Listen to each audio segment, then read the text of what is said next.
Greg, as we that image of Dan walking through the door and meeting him, you meeting him for the first time. That's I've got to see that a number of times over the course of my life. When I bring friends home, or maybe an occasional date or something, and it was always like a trial by fire to pass like the Dan test to see if they could handle the sarcasm or deal with the sense of humor. And if they didn't come to muster, they didn't stick around too long. And he was near and dear to me. I had an idea of what to say, but when I was driving up here, it all sounded stupid as I was thinking about it driving through the weather. It's a big loss to me, and I'm sure to all of you. And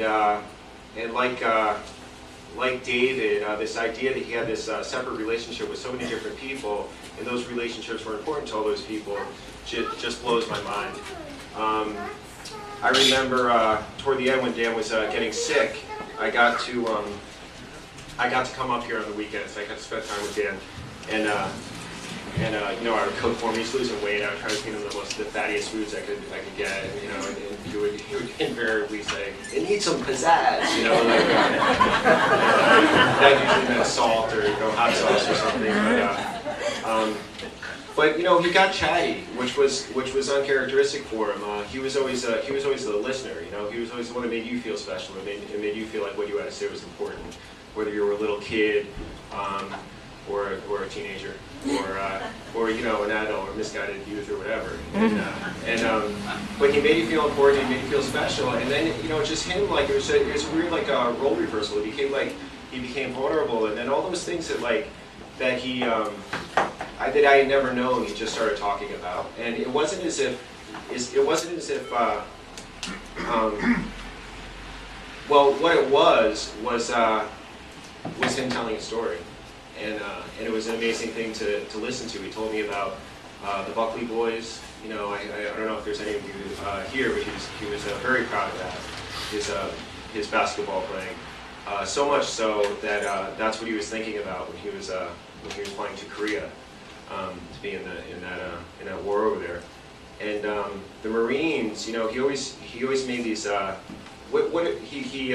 downplayed how important these things were to him, but when he was talking to me about this in the past few months, it became clear that these things were very near and dear to him, and there was Marines, there was like his whole counterculture thing, and his. Woodstock, and he knew times, dates.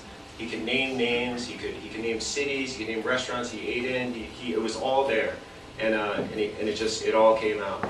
And he had no regrets. He was unrepentant in most of the decisions he made, and it was great. It was great to hear all of that stuff. And I remembered thinking that time with him was special. It reminded me of this time. This isn't like a very exciting story, but this is what I was thinking of anyway. I remember it's like must have been my 11th or 12th birthday, and one of the things he did for each of us kids was he would take us out for a birthday dinner, which was just you and him and whatever you wanted to eat. And for me, this was definitely it was like whatever was the most expensive thing on the menu, I just got it, whether I liked it or not. And we went to Anthony's Steam Garage. You remember that? There was like it was a restaurant in the train station. Yeah, there was like a piano player there and everything. And I said, do you remember your 12th birthday?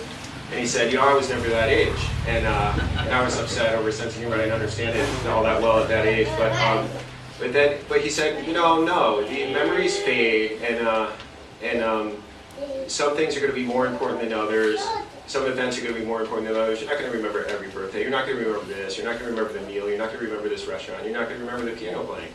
And I promised myself I would, and I do, because that time was precious to me. That time with Dan, just like the time in the end was precious to me. So I know that you all have those moments, and I hope, and I don't know a lot of you, but I hope to meet you and hear a little bit about your stories about Dan, and I can get to know you and when you met you. So I'm happy you all made it, and I look forward to talking to all of you. Thanks.